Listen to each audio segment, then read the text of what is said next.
जय मसीह। आज 19 मे 2021 तदनुसार 5 जेठ 2078 बुधबार। आज हामी माथिल्लो कोठाबाट हेर्नेछौँ। आजको शीर्षक छ बहुमूल्य वचन। आज हामी परमेश्वरको वचन भजन 119 को 129 देखि 136 सम्म पाठ गर्नेछौँ। तपाईका कानुनहरू आश्चर्यपूर्ण छन्, यस कारण म सारा हृदयले ती पालन गर्दछु। तपाईका वचनको व्याख्याले ज्योति प्रदान गर्दछ, त्यसले सिधा सादा मानिसहरूलाई समझशक्ति दिन्छ। आफ्नो मुख खोल्छु र तिर्सना गर्दछु, किनकि म तपाईका आज्ञाहरूको प्यासी छु। मतिर फर्कनुहोस् र ममाथि दया गर्नुहोस्, जसरी तपाईको नाउँसँग प्रेम गर्नेहरूलाई तपाईँ दया गर्नुहुन्छ। तपाईको वचन अनुसार मेरा पाइलाहरू स्थिर गरिदिनुहोस् र कुनै पापले ममाथि राज्य गर्न नपाओस्। मानिसहरूको थिचो मिचोबाट मलाई मोल तिरेर छुटकारा दिनुहोस् र म तपाईका आदेशहरू पालन गर्न सकूँ। तपाईको दासमाथि आफ्नो मुहार प्रकाशित गर्नुहोस् र तपाईका विधिहरू मलाई सिकाउनुहोस्। मेरा आँखाबाट आँसुका धारा बग्छन्, किनभने तपाईको व्यवस्था पालन गरिँदैन। आमेन। 119 को 30 लाई लेखिका यहाँ जोड दिनुहुन्छ। तपाईका वचनको व्याख्याले ज्योति प्रदान गर्छ, त्यसले सिधा सादा मानिसहरूलाई समझशक्ति दिन्छ।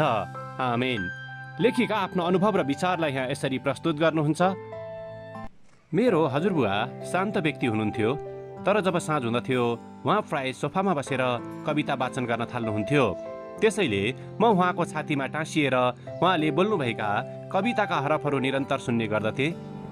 उहाँले प्राय हेनरी वार्ड्सवर्थ लङफेलो कविले लेखेका कटुसको मुनि रहेका लोहार नामक कविताको हरफहरू वाचन गर्ने गर्नुहुन्थ्यो। उहाँले उक्त कवितालाई बीचबीचमा रोकिँदै मिठो लयमा वाचन गर्नुहुँदा म पनि निकै मोहित हुने गर्दथेँ।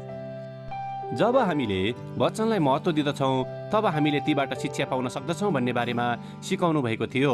आज उद्धृत गरिएको भजन 119 ले पनि हामीलाई परमेश्वरको वचनलाई त्यही तवरबाट महत्त्व दिनको निम्ति प्रेरणा दिँदछ।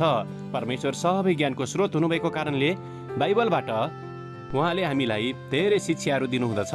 यद्यपि हामीले वचनलाई पाठ मात्र गरेको खण्डमा हामीले त्यसबाट आउने साँचो अर्थलाई बुझ्न चुक्नेछौँ भनी भजन लेखकले हामीलाई सम्झना दिँदछन्। त्यसको सट्टामा हामीले वचनको हरेक शब्दको अर्थलाई खोल्ने चेष्टा गर्न जरुरी रहेको हुँदछ, जसबाट हामी ईश्वरीय उपहार प्राप्त गर्न सक्दछौँ। जब हामी परमेश्वरको वचनलाई निरन्तर अध्ययन गरेर स्मरण गर्न थाल्दछौँ, तब ती हाम्रो हृदयमा ज्योति भएर छिर्दछ। त्यसबाट हामीलाई समझशक्ति प्रदान हुँदछ, हामीलाई मार्गनिर्देशन मिल्दछ, हामीलाई सान्त्वना र शान्ति प्राप्त हुँदछ, हामीमा प्रेम र करुणा जाग्दछ, साथै हामीलाई परमेश्वरको नजिकतामा ल्याउँदछ। आमेन। आजको विचार, आज र हरेक दिन म परमेश्वरको वचनलाई आफ्नो हृदयमा साँच्ने छु। प्रार्थना। प्यारो परमेश्वर, धन्यवाद तपाईको वचनको निम्ति। हामीलाई यसबाट जीवनका गहिरा र बहुमूल्य अर्थ खोल्न सिकाउनुहोस्, ताकि हामी यसबाट हाम्रो जीवन र हृदय आशिषित बनाउन सकौँ। येशूको नाउँमा आमेन। आजको लेखिका सिन्डी ट्वाक्वारी पेबी, अलाबामा, अमेरिका। आजको प्रार्थनाको विषय कविहरूको निम्ति।